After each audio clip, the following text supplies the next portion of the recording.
एगा दुकानदार काय वो मोर घर के सबो लाइट बिगड़ गई हेगा। तब मैं कैसे कराओ?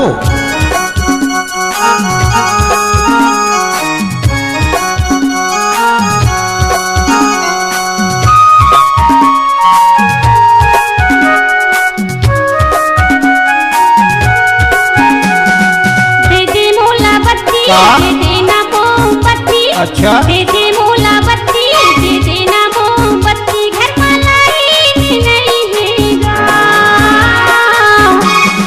जल्दी जल्दी करते हाँ, ये चूड़ा मोर में टाइम नहीं हेगा।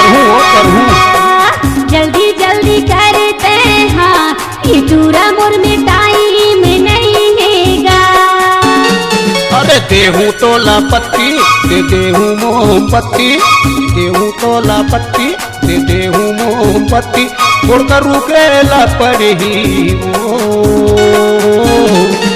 लगे है गिराही के भीड़, बोला देखेला पड़ी वो लगे है गिराही के भीड़, ऊपर रुकेला पड़ी वो।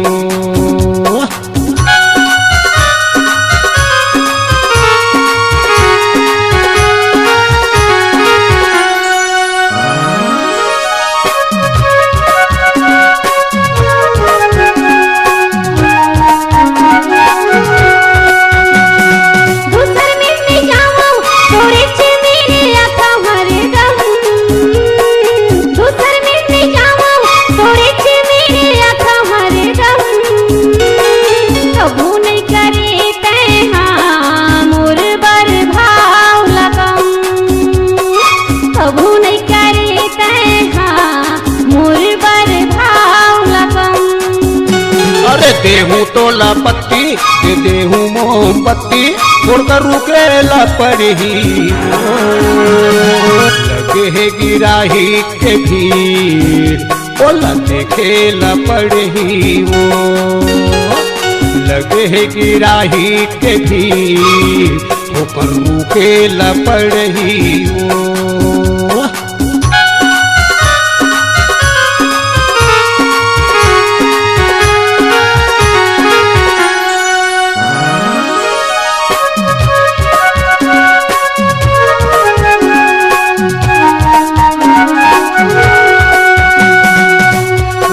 बात वो खावा खाओ गिरिया ईमान, मोरे बात वो खावा खाओ गिरिया ईमान। सबो गिराही छोड़ के देहूं मैं तोरे ध्यान, सबो गिराही छोड़ के तोरे च देहूं मैं ध्यान।